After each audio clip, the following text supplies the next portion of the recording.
questão do Cícero é o fato de que ele é mau. Ele é um indivíduo que praticou o mal ali, para satisfazer a personalidade psicopata dele, ele praticou um mal.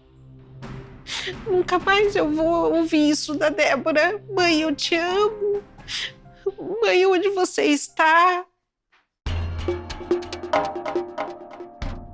Esse crime aconteceu na noite de uma sexta-feira, 5 de outubro, na cidade de Campinas, num bairro próximo ao aeroporto de Viracopos, Jardim Santa Maria. Um vizinho, né, desse terreno, um terreno baldio, viu ali um veículo abandonado dentro do terreno, foi verificar e viu que dentro desse carro tinha um corpo de uma moça. Por volta de 11, 11h30 da noite, chegou a notícia de que uma moça foi encontrada morta no interior de um carro, numa rua meio isolada, erma, ali perto de uma fábrica, ali na Santos Dumont.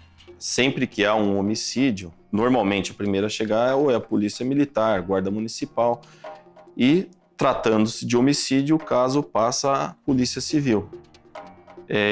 A equipe de investigação de homicídios foi acionada. Na ocasião do cometimento do crime, né, da Débora, a minha equipe estava de plantão e fomos acionados para comparecer no local e nos deparamos com uma moça jovem e nisso nós percebemos que ela estava no interior do veículo, né, no lado do passageiro e não ela não estava conduzindo o veículo, mas pendia o corpo para o lado do motorista.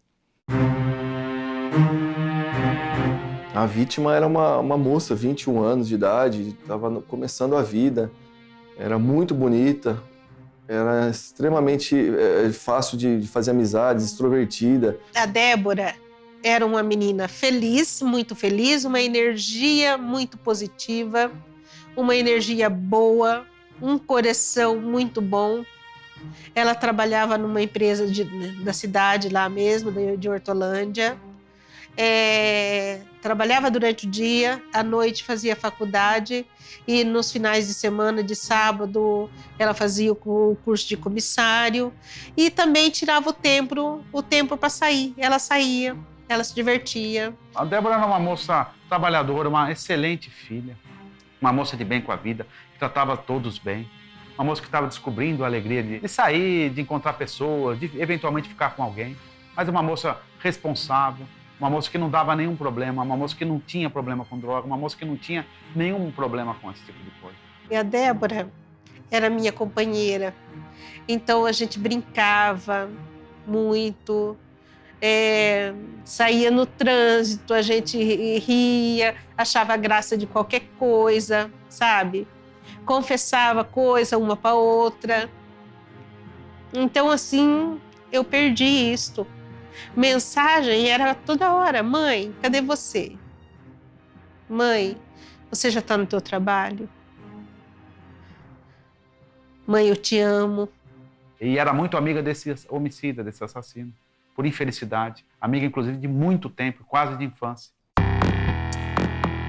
Um moço trabalhador, ele vivia por conta de eventos. Ele não tinha antecedentes criminais, não era um criminoso, não era... isso é até um argumento que a defesa sempre usa. Um bom moço, um moço que nunca teve nada, a família está aqui, um bom filho, um bom neto. Então, com relação a isso, ele não tinha nada. O que ele tinha a obrigação ética, moral, de não ter essa postura. Era um moço que tinha uma condição financeira, que tinha uma condição social, que não podia jamais passar pela cabeça dele utilizar esse método, isso que ele fez, como uma possibilidade na vida dele. O Cícero, ele era um pouco mais velho que a Débora. A Débora devia ter uns 21 anos, né, na ocasião do crime. Ele, por volta de 25 anos de idade, era mais velho. Ele era um amigo de infância da Débora. Segundo amigos, tá? Ele já tinha ficado com ela por 2 vezes, apenas ficado. Eles eram muito próximos. Estavam sempre juntos em passeios, né? Assim, shows. E ela gostava muito de ir a shows. A Débora era muito alegre. O Cícero, desde o início, demonstrou uma personalidade diferenciada, difícil. Uma pessoa muito quieta, muito calada. Não demonstrava emoção, muito fria, muito calculista. Então, esse perfil do Cícero sempre nos chamou a atenção também. Em um momento foi cogitado nada sobre que denegrisse a imagem dele. Ele era um menino que trabalhava normal, tinha as amizades comuns com ela, ia à igreja, família boa também, o pai, a mãe, a irmã também estiveram lá. Nada que pudesse ter esse desfecho, né, dessa crueldade que aconteceu, que ele acabou cometendo. Ele tinha até uma veia, algo religioso, ele tocava em uma banda de igreja, não sei que igreja. Ele não tinha esse problema com droga, a questão dele não era essa. A questão do Cícero é o fato de que ele é mau. É um indivíduo mau, o que ele fez foi maldade, nada justifica o que ele fez. Ele é um indivíduo que praticou o mal ali, para satisfazer a personalidade psicopata dele. Ele praticou um mal conscientemente de tudo que ele estava fazendo, e ele fez esse mal a essa moça sem que houvesse nenhuma justificativa para isso. Ele não estava drogado, ele não estava bêbado, ele estava absolutamente consciente de tudo que ele fez. Cada vez que ela falava assim, mãe, estou saindo com o Cícero, eu sabia que estava em boa companhia. E eu ainda falava, que bom que a Débora está saindo com uma pessoa que eu conheço, que eu sei que é da igreja. E eu ficava feliz, porque eu confiava. Eu jamais imaginava que aquele que eu tanto confiava fosse tirar a vida da minha filha. E eu sei que ela contou para ele que estava gostando de outro rapaz, né? Disse que falou, Cícero, eu estou aqui para falar através da minha boca o que eu tenho que falar para você, do que você saber através de outro, que ela estava gostando de outro rapaz. A Débora e o Cícero frequentavam a igreja desde a infância, tinham conhecimento com o Cícero, não um conhecimento assim de muito contato, mas ali da igreja, de fazer uma catequese, de fazer, de alguma coisa. Ele tocava na igreja, então eles foram crescendo assim, perto um do outro, né? Mesmo ele morando em outro bairro, mas estava sempre presente na comunidade, na igreja.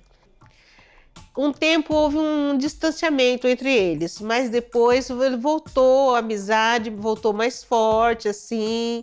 E ele sempre estava buscando a Débora em casa para levar tomar um lanche. Então, e eu confiava nele. Eu confiava tanto no Cícero, tanto, porque eu falava assim, o Cícero é de uma família boa, o Cícero é da igreja, o Cícero toca na igreja, é um homem de Deus. Eu via no contato que eu tive com o Cícero, ele tinha assim vamos colocar, uma paixão doentia por ela, mas nunca passou disso. Tinha ficado 2 vezes, ela não queria mais. E no dia do crime, embora tem muitos indícios que foi premeditado, eu ainda acho que poderia ter ocorrido o quê? Ele levou ela até um terreno que ele estava na iminência de comprar. Ali, provavelmente, ele tenha se declarado a ela que gostaria muito que ela namorasse com ele e tal.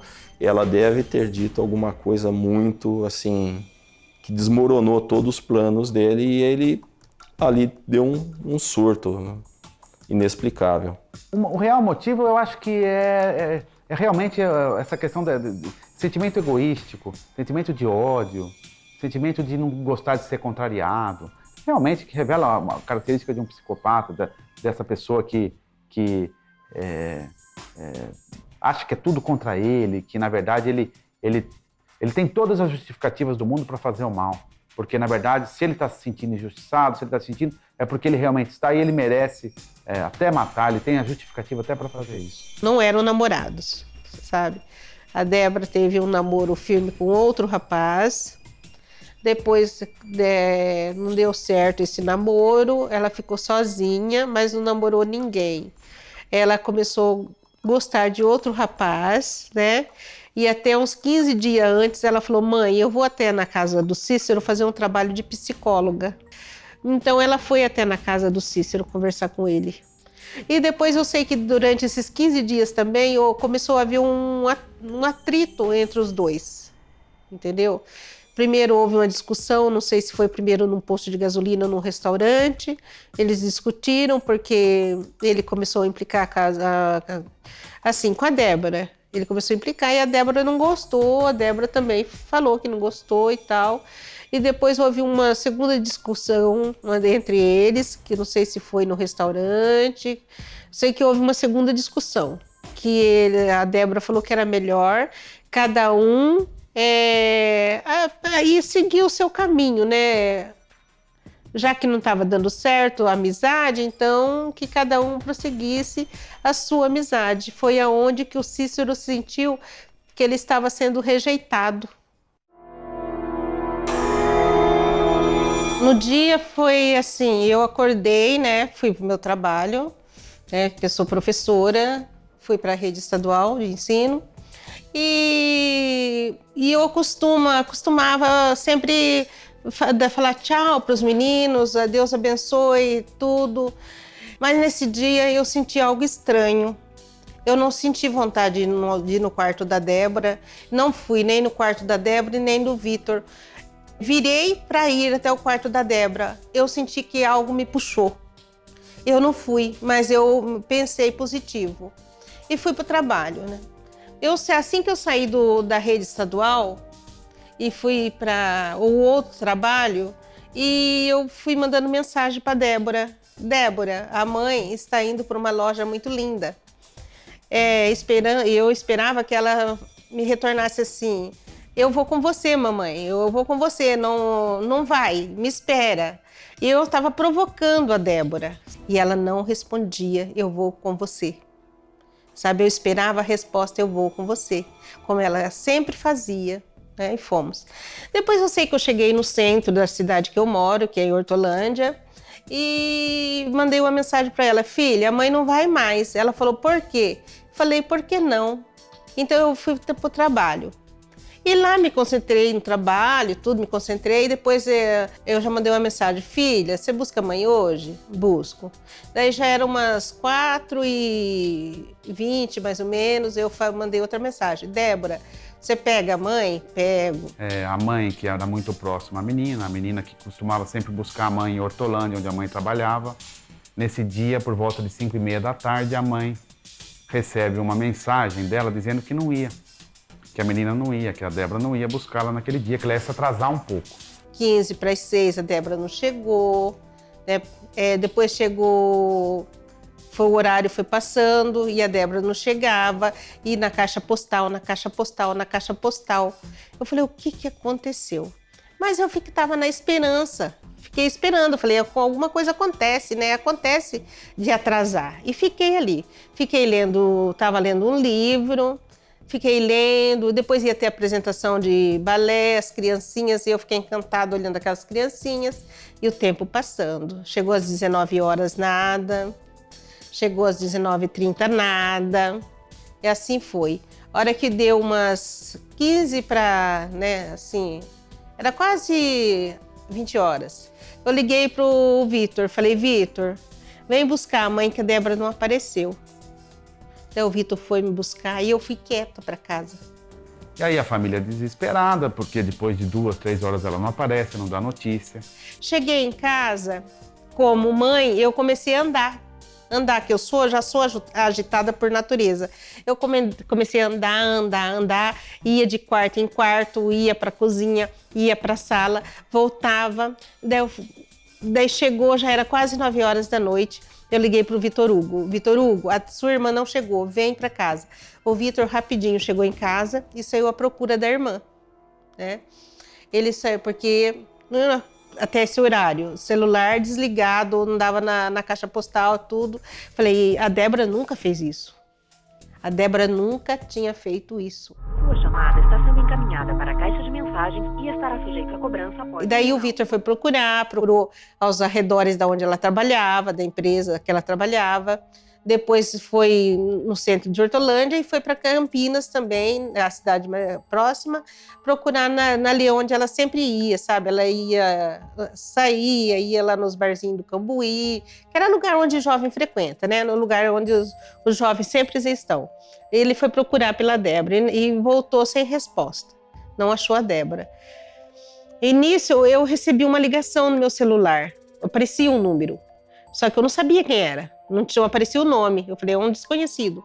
E eu peguei e tentei ligar no número, várias vezes, não consegui. Daí eu fui e falei pro meu esposo, né, o Lorival, falei assim, olha, Lourinho, tem um telefone no meu celular muito estranho, eu vou retornar nele. Eu retornei, a pessoa atendeu e falou assim, eu falei, você me ligou. Ele falou assim, não, eu não te liguei. Eu falei, você me ligou? Porque está aparecendo no meu celular. Não, eu não te liguei. Eu falei, se você não ligou, então tá, desculpa. E desliguei. E nisso eu já liguei para os amigos da Débora. Liguei para a Mariana, que era amiga, e falei, a Débora está desaparecida. Liguei para o Diego, que é um amigo, e falei, a Débora está desaparecida. Por volta de 10 horas, uma amiga próxima, essa que ia sair com ela, encontra, inclusive, o Cícero. E fala para ele, olha, a Débora está desaparecida. Nós estamos procurando, nós estamos desesperados, porque ela não aparece, ela não dá notícia, você sabe alguma coisa dela? E o Babeira, né, o Cícero, disse que não, ele até estava, segundo ela disse, ela encontra ele num posto de combustível, ele estava meio molhado, ele disse que tinha ido jogar bola, o Cícero falou assim, é por isso que a mãe dela acabou ligando no meu celular. Depois a investigação demonstra que, na verdade, ele anteriormente havia feito uma ligação do celular dele para o celular da mãe da Débora. Essa ligação foi, ele nem chega a falar, ele desliga, e logo depois ela liga, ele não atende no primeiro momento, depois ele atende, fala, como se não soubesse que ele havia ligado para a mãe da Débora. Aí ele fala que vai para casa tomar um banho e depois ele vai buscar a Bruna para que eles passem a procurá-la. E aí ele demora muito tempo, a Bruna até estranha isso, porque ela estava desesperada e queria imediatamente passar a procurar. Daí liga para ele e ele fala que ele já estava procurando. E ela até fica... Tem que falar, mas nós não íamos procurar junto. Aí ele vai até a casa dela. Da Bruna, pega a Bruna, e eles vão da casa da Bruna para a casa da Débora. E nisso eles passaram em casa, o Cícero e a Bruna, e falaram que ia ajudar a procurar. Ele entra na casa, ou na porta da casa, ele recebe o pai. O pai, inclusive, fornece a ele a placa do veículo que a Débora estava. E ele fala, não, inclusive falando para a Bruna que ela ia ser encontrada, que na verdade ela tinha saído, mas que eles iam encontrá-la. Eles passam a procurar pelo bairro, inclusive de onde ela trabalhava, perto de uma agência bancária. E por várias ruas eles passam a procurar o Cícero a todo momento, simulando que estava realmente interessado em encontrá-la. E aí chega num ponto do requinte da dissimulação, em que ele encontra um carro da Polícia Militar, ele para o carro dele, desce do veículo e entrega para a Polícia Militar a placa. Fala, olha, a moça que nós estamos procurando chama-se Débora, dá as características dela, inclusive fornece o número da placa do veículo. Daí o Cícero voltou com a Bruna e ele falou, você me ligou? Eu falei assim, não, eu não te liguei não. Eu tenho uma ligação no celular, mas não sei de quem que é. Ah, então, foi você que me ligou. Eu falei, eu não te liguei, quem ligou foi você. Eu falei, vamos fazer o seguinte, eu deleto esse número e coloco o teu, né? E deletei o número e coloquei o dele, né? E achei estranho a atitude dele. E depois, assim, já estava ficando muito tarde, e eu andando, eu já estava chorando, eu já estava em estado de mãe que parece que está prevendo que alguma coisa de ruim está acontecendo ou aconteceu. Depois, o Vitor foi na polícia para fazer um boletim, né, de ocorrência. Nisso, ligou a primeira vez em casa. A Mariana atendeu e identificou que era a polícia de Campinas e que tinha localizado um carro, né? Deu essa notícia, né? Não falou nada que a minha filha, que a Débora, estava dentro do carro, não falou nada. E eu ansiosa. Nervosa, agitada. Passado mais ou menos de 40, 50 minutos, mais ou menos, daí o Vitor retornou e a polícia de Campinas já retornou a ligação, meu esposo que atendeu. O Lorival atendeu e a polícia, infelizmente, falou, nós encontramos o carro e a sua filha está morta.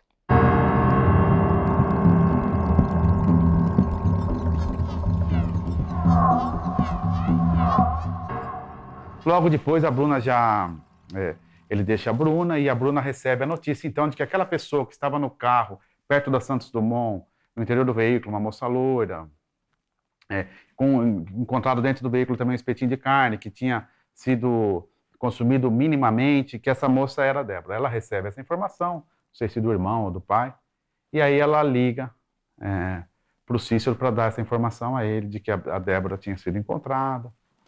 Ele fica sabendo disso e no dia seguinte ele já tinha ido na casa dos pais dela, já tinha simulado uma preocupação, já tinha pego a placa, já tinha dado esse documento, essa anotação da placa e características dela para a Polícia Militar. Ele vai até a casa, entra, aí ele faz uma oração. Não sei, ele tinha alguma religiosidade, ele faz lá uma oração. E dessa oração participa o pai, participa o irmão, a Bruna estava. E aí depois, mais tarde, ele vai até com a família dele no velório. E no velório, já de cara, também surge não uma suspeita, mas uma estranheza. Porque ele chega no velório, o dia era muito quente, todo mundo consignou isso quando foi ouvido, o dia é muito quente, e ele chega com uma camisa de manga comprida, tentando de alguma forma, talvez esconder alguma coisa, algum arranhão, alguma coisa, mas existia a marca ainda do arranhão na testa, que até suspeita-se inicialmente que ele tentou até dissimular também passando alguma maquiagem, alguma coisa, mas como o dia estava muito quente, pelo suor, tudo acabou saindo essa maquiagem, e aí então fica essa coisa, por que tá? Ele fala que é do motoboy, e ele vai embora, e aí ele deixa de ter contato com a Bruna, que ele era muito amigo, como ele era muito amigo da Débora também.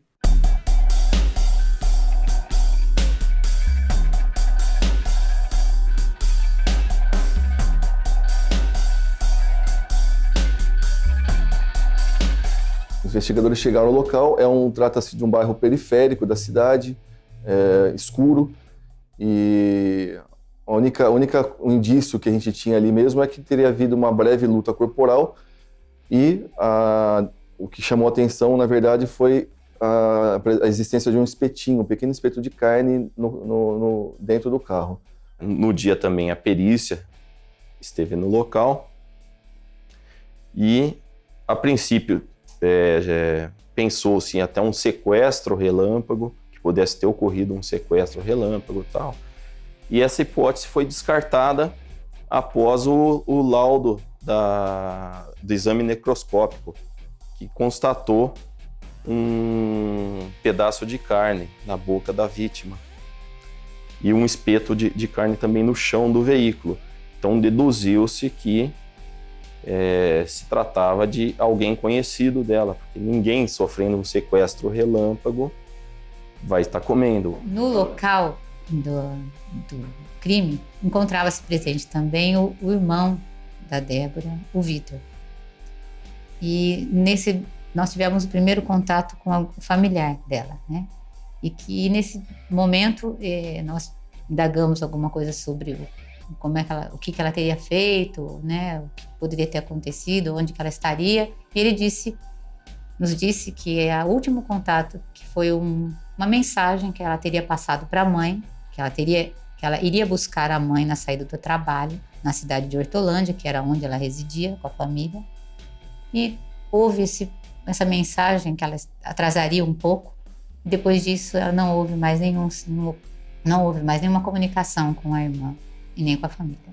Outra coisa também que chamou atenção foi que, na saída do serviço da Débora, um dos funcionários que nós intimamos nos disse que ela estava em companhia de um homem que ele não soube identificar, e ela passou acenando e falando tchau. Então ela estava à vontade com essa pessoa, o autor, né, do homicídio. Então o foco se dirigiu à rede de amigos e conhecidos da Débora.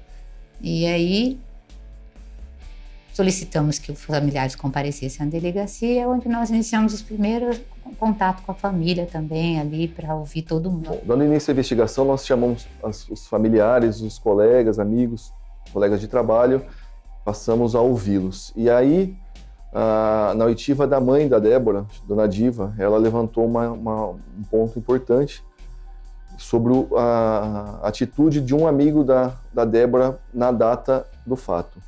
Quando o veículo foi localizado e a família foi chamada, esse amigo da Débora, chamava Cícero Adriano, ele agiu de forma não usual. O Vitor chamou o Cícero. Cícero, vamos comigo, né? As meninas ficam e você vai comigo. O Cícero virou para o Vitor e falou assim, eu não posso, meu carro está sem seguro. Mas eu olhei nos olhos do Cícero e o Cícero mudou. A pele dele ficou pálida. Ele ficou, parece que amarelo, ele amarelou. Ele mudou o jeito, a feição, o olhar dele, o olhar de assustado. Eu falei, é o Cícero. Uma questão interessante, já aí, a Bruna percebe, no momento que ela encontra com ele, que ele tinha um arranhão na testa e um outro arranhão na mão, mas o que chama a atenção dela é um arranhão na testa. Aliás, ela nem chega a perguntar. No momento em que ela entra no carro, ele já fala, tá vendo esse arranhão aqui? Na verdade, isso é porque eu vim para Campinas e tive uma discussão com o motoboy, e o motoboy me deu uma capacetada na cabeça. Ela até fala que achava estranho isso, porque, na verdade, não era para ficar uma marca de unhada ou de algum risco, era para ficar uma marca contundente, que não era o caso. Mas nem passou pela cabeça dela que, efetivamente, ele pudesse ter alguma coisa a ver com isso. E no dia do sepultamento, o Cícero não chegou perto do corpo da minha filha. Eu fiquei o tempo todo do lado do corpo e ele não foi. E eu pensei, como que pode? Ele não veio. E eu tenho uma sobrinha da cidade de Maringá, chamada Maíra. Ela chegou e falou, tia, sabe o que o Adriano me falou? O Cícero, né? Falou lá no cemitério. Falou que eu disse para ele que o assassino da Débora estaria no cemitério. E ele só fez um gesto. Só fez um gesto de... Psiu.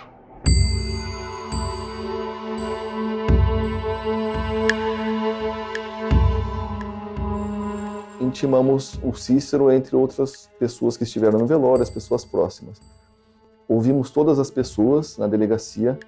E a polícia, no primeiro momento, não foca, mas ouve o Cícero para que ele prestasse informações a respeito desse fato. O Cícero, que estava sumido no primeiro momento, no sentido de que ele não procurava mais a Bruna nem ninguém, ele se comunica com ela e externa a preocupação dele. Primeiro pergunta a ela se ela já tinha ido depor e qual foi o conteúdo do que ela disse.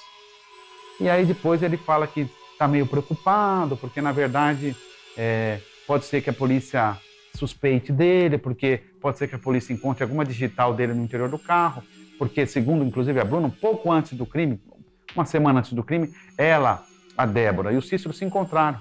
Tiveram mais um encontro de amigos numa pizzaria e nesse encontro de amigos houve até uma discussão. A Bruna até faz a ressalva, fala, não, mas eu acho que não. A polícia sabe distinguir coisa recente de coisa passada, é só você explicar isso. Aí ele vai e presta o primeiro depoimento. Tratamos todos de forma igualitária, foram todos embora. E aí, passado 1h30, 2 horas, a gente ligou para o Cícero, já era um suspeito, né? Cícero, você pode voltar aqui? Faltou assinar um documento. A gente inventou uma desculpa qualquer lá para trazê-lo de volta para a delegacia. E quando ele voltou, ele já voltou um pouco assustado, porque já era... Ninguém foi chamado, só ele foi chamado de volta. Ele já chegou um pouco assustado e tal. E realmente, quando ele retornou, ele já estava com, talvez, um horário um pouco mais tarde, então ele estava transpirando mais. Foi quando nós percebemos melhor o arranhão. E aí... tiramos fotos, inclusive. Paralelo a isso, a polícia já estava fazendo uma investigação dos telefones celulares, das pessoas que ligaram no celular dela, das pessoas que... um trabalho de inteligente para ver se conseguia situar as últimas ligações feitas do celular. De posse dessas informações oferecidas pelas operadoras, a gente viu que o Cícero realmente esteve em Campinas, no período da tarde, que o Cícero esteve próximo do local do trabalho da Débora no final da tarde, e o principal, que é às 8h03 e 8h20 da noite, o Cícero estava do lado do terreno onde a Débora foi encontrada morta. A polícia consegue detectar isso através o que se chama ERB, que é a estação rádio base. Quando você faz a ligação, a antena mais próxima capta essa ligação e retransmite essa ligação até o destinatário. E a primeira antena a captar essa ligação feita por ele foi justamente a antena próximo do local do crime. Ou seja, já se chegou ali, se situou que ele estava, no horário que essa moça foi morta, ele estava próximo do local do crime, um local absolutamente ermo, que ele não tinha nenhuma vinculação para estar ali, nada. Com base nessas informações, nós representamos em juízo pela prisão temporária do Cícero para poder para poder desvendar esse crime. A Justiça de Campinas foi muito solícita, atendeu ao pedido, decretou a prisão temporária e a gente deu cumprimento a esse mandado de prisão temporária no dia 25 de outubro, 20 dias depois do crime. Até então, reunindo provas, né, da autoria. Com a prisão decretada, os investigadores foram até a casa do Cícero, prenderam, levaram para a delegacia e aí, sentado numa sala lá, a gente abriu o jogo para ele. Cícero, existem diversas suspeitas, diversos indícios que estão recaindo sobre sua pessoa. Dentre elas, o arranhão, né, que ele tentou conseguir um álibi, mas dentre todas as provas, a bilhetagem, né, que a gente chama de bilhetagem, que é a quebra do cadastro telefônico. Negava e chorava, negava e chorava. Demos um tempo para ele pensar e ele veio com uma história fantasiosa. Ele disse que nessa discussão que ele teve com os motoqueiros,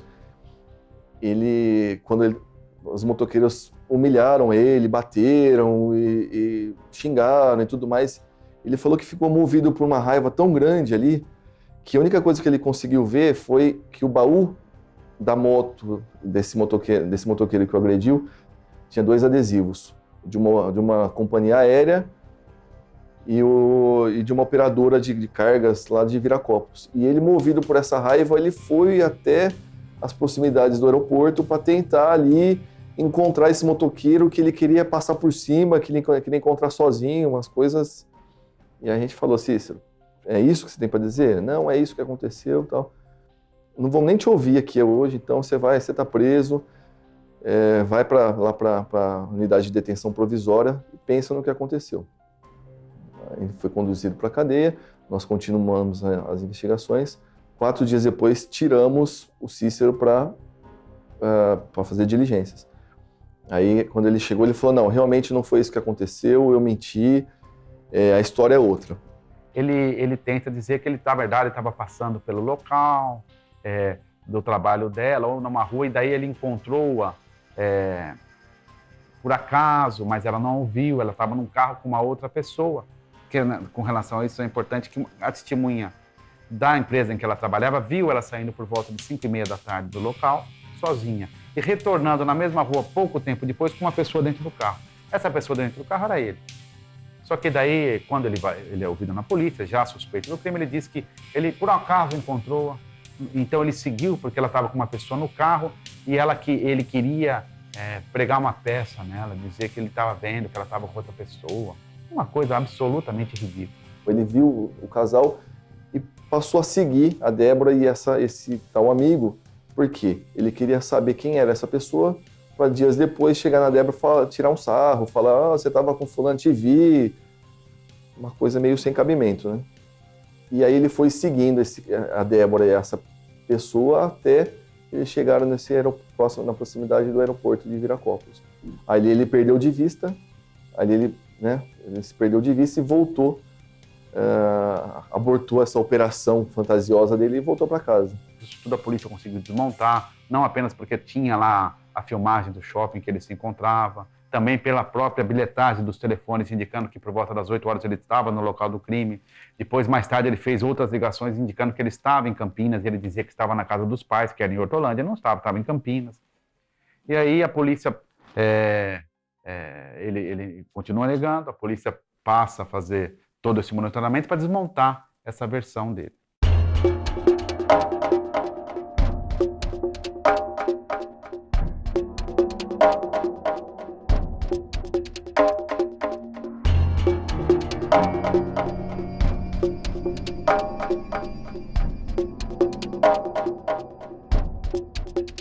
A polícia, com essas informações, então, continua colhendo outros subsídios e houve novamente, ele nega.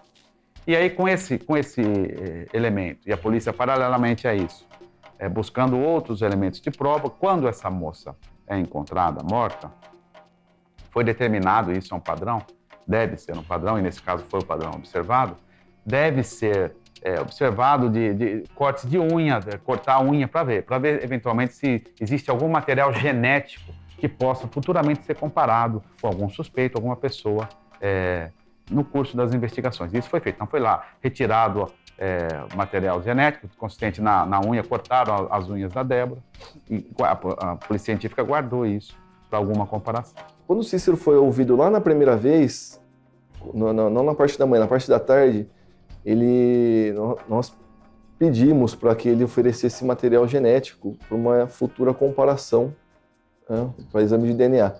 E o Cícero foi muito solícito, ele falou, não, eu vou ceder.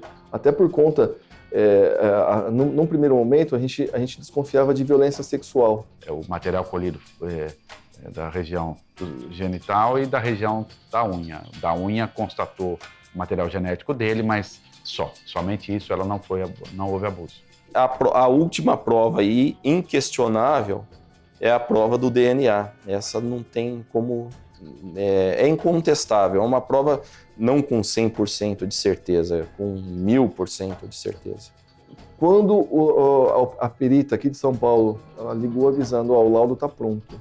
Uma equipe de investigadores veio a São Paulo buscar esse laudo e, ao mesmo tempo, uma outra equipe foi tirar o Cícero da cadeia para ser ouvido novamente. E aí, nesse momento, a gente abriu o jogo para ele e falou, Cícero, o seu DNA estava na unha da Débora, foi você. E ele também chorava e balançava a cabeça e não falava nada. Cícero, eu preciso que você me fale, que você me conte sua história. Ele não falava, só chorava. A única coisa que ele disse para mim, num determinado momento, ele falou, eu falei, o crime foi passional, foi motivo fútil, emboscada e foi premeditado. Aí no premeditado ele balançou e falou assim, não, eu não premeditei. A única vez que o Cícero se manifestou, quando teve oportunidade, foi na audiência em plenário do Tribunal do Júri. Ali finalmente, ele assumiu a autoria do crime, dizendo que realmente havia matado, disse que foi um crime casual, alegou uma violenta emoção, mas essa história, essa versão da violenta emoção, os jurados acabaram não considerando. Ficou caracterizado desde o começo que quando ele foi ao encontro dela na empresa, e ali saíram, ele já pretendia matar essa moça. Ele deixou o carro dele em algum lugar que até hoje não se descobriu. Ele pegou o carro, ele não levou o carro para casa, ele deixou o carro dele em algum lugar, acho que talvez tenha ido de ônibus até próximo ao local em que ela trabalhava, e ali ele pega ela. E efetivamente, dali eles saem, e logo em seguida ela já é morta. Assim, pouco tempo depois ela já é morta.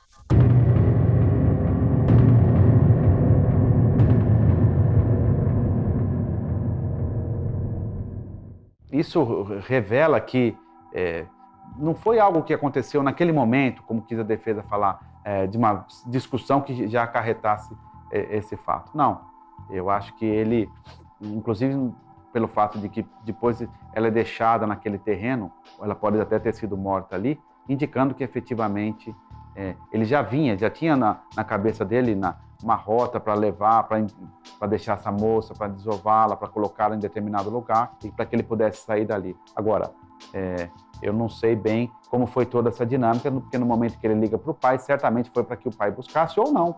Ou ele simulou também para o pai que estivesse em algum lugar e dali ele volta para Campinas e ali, depois de algum tempo, ele pega o carro e aí, depois que ele pega o carro, ele efetivamente volta para casa dele. O processo vem, eu ofereço uma ação penal, é o que se chama uma denúncia contra o Cícero por homicídio triplamente qualificado. Ele matou essa moça de 21 anos por motivo absolutamente fútil, porque ele discordava do fato de ela ter se relacionado com um indivíduo de uma banda sertaneja e achou que isso era motivo bastante para matá-la. Ele praticou esse crime utilizando-se de meio cruel, porque o laudo de exame necroscópico indica que ela foi sufocada. E aí até existe a perícia traz esses elementos de que parte do pescoço dela tinha indicação de que foi com a mão, que ele pressionou, mas também parte, muito provavelmente, com o cinto de segurança do veículo, envolto no pescoço dela, e com a mão e com o cinto de segurança, ele esganou e acabou por matá-la. E o uso de recursos que dificultou a defesa da vítima. Essa moça sai do trabalho, encontra-o em algum lugar ali perto do trabalho dela, amigos, eram muito amigos, inclusive amigos de sempre estarem juntos, eles e a Bruna também. Ela sai na maior boa fé, achando que eles vão conversar, que eles vão se divertir.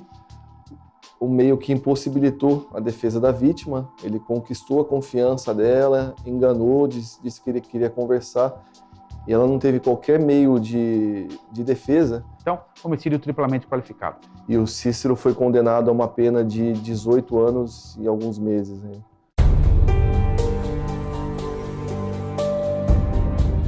Há alguns casos em que a pena é muito alta e alguns casos que a pena é muito baixa. Esse caso eu entendo que a pena devia ser mais alta. Mas a pena devia ser mais alta não porque o juiz fixou uma pena baixa, mas porque a nossa legislação ela não dá um parâmetro adequado para que o juiz possa fixar uma pena muito mais alta. Essa limitação de 30 anos, essa obsessão pela pena mínima de 12 anos é a pena mínima de um homicídio. E o juiz tem que começar com os 12 anos. Ele não pode começar dosando a pena em 30 anos. Ele começa a pena no mínimo legal e ele vai subindo. Dentro dos critérios técnicos e jurídicos, o que o magistrado fez é aquilo que lhe cabia fazer. Tanto que eu nem recorri da pena. A pena de 18 anos é a pena que, nesse caso, era possível de ser aplicada, porque, como ele confessou, houve uma atenuante. Mas, se me perguntar se eu acho que essa pena é adequada, absolutamente inadequada. O nosso sistema penal é absolutamente benevolente com criminosos que devem ser responsabilizados com penas muito maiores. Eu considero justo, né, a pena que ele pegou, né? Se ele pegasse mais, também ia achar mais justo ainda, porque o que ele fez, quem tem direito de tirar a vida é somente Deus, e não um outro indivíduo, não outra pessoa. Ninguém tem direito sobre a vida de outra pessoa, somente aquele que deu a vida, que é Deus. Ela estava fazendo administração, e depois da administração ela queria fazer veterinária. E estava fazendo também o curso de inglês, fazendo também o curso de comissário. Estava estudando. Ela estava estudando bastante, né? E estava à frente, uma menina batalhadora, trabalhando, estudando. Todo mês eu posto no Face alguma coisa da Débora, porque ela não vai, enquanto eu, Diva, viver, enquanto eu, Diva, mãe da Débora, estiver nessa terra, ela jamais vai ser esquecida. Ela vai continuar sendo a minha Débora amada, a minha Débora princesa, a minha Débora linda, linda, linda, como ela sempre foi. E eu sei que nunca mais eu vou ter isso. Nunca mais. Nunca mais eu vou ouvir isso da Débora. Mãe, eu te amo. Mãe, onde você está?